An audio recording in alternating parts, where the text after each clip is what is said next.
This ceasefire announcement by Russia comes just hours after the first official US visit to Ukraine since the invasion.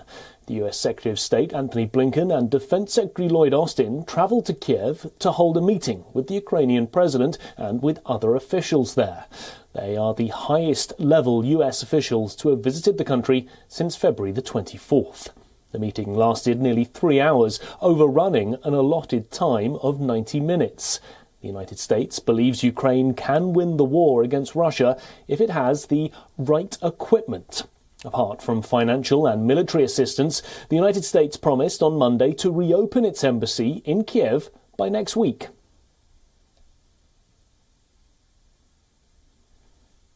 In terms of their ability to win, the first step in winning is believing that you can win.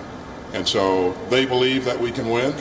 We believe that they can win if they have the right equipment, the right support.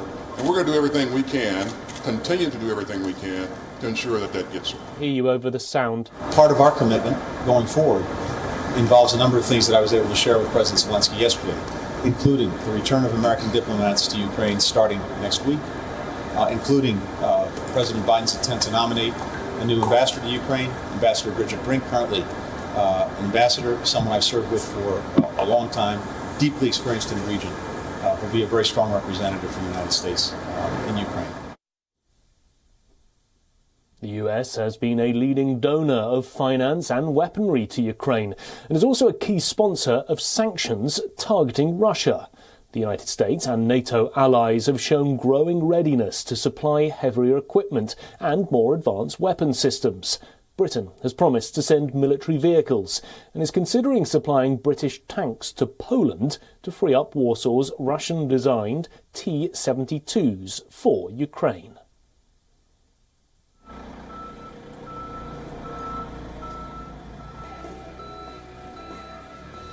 We have our correspondent Susan Tarani joining us live from New York City on this. Susan, how significant is this high-level US visit to Ukraine? Well, Nick, it is very significant because for the first time, we obviously saw these high-level officials taking this trip to Ukraine. It was very noteworthy for the Ukrainian leadership on the one hand. But I think if you read between the lines during this press conference by Lloyd Austin and Antony Blinken, for the very first time, we heard about America's long-term goals. And that was when Lloyd Austin said that we want to see Russia weaken. And we haven't really heard that. And again, that also indicated a posture from the U.S. foreign policy standpoint that we hadn't seen before again. And that was really an offensive posture and not so much a defensive posture. Again, a pushback of what we've seen from the Biden administration. So Russia weakened is something that we hadn't heard on the one hand. And then on the short-term goals, we did hear Antony Blinken talk about the fact that, quote unquote, Russia has already failed, an optimistic tone, and also the fact that Ukraine has to win. You know, that was something that President Biden, his administration, was being criticized for, saying that we really weren't hearing that tone that Ukraine has to win. We really hadn't heard that tone that Ukrainians have to win this war. It was more about Ukrainians putting up a good fight, and I think that was something that we heard for the first time. So really significant, albeit it did come after a series of high-level meetings from other leaders around the world, but it is the United States. It is the prime supplier of weapons right now to Ukraine, and this press conference did come at a significant time indeed.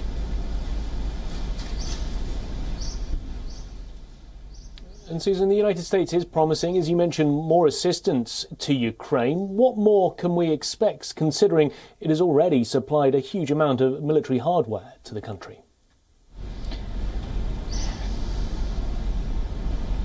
Right. I mean, supplies are continuously going in 8 to 10 convoys a day. We also heard that outside of Ukraine, U.S. military personnel will ramp up their training of Ukrainian personnel to learn to use these kind of weaponries. And I think that's one of the issues that is of high concern right now, is whether or not the United States is somewhat engaged in a proxy war or is on its path to being engaged in a proxy war with Russia, because it's really supplying it's really the main supplier of weapons right now to Ukraine, and Russia has made those warnings that it at any time may attack those convoys going into Ukraine. And we do know, based on Article 5 of NATO, an attack on one would be an attack on all.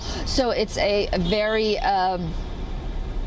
delicate situation right now. The United States has said that it will supply more weapons, as much as needed, for Ukraine to be able to maintain its sovereignty.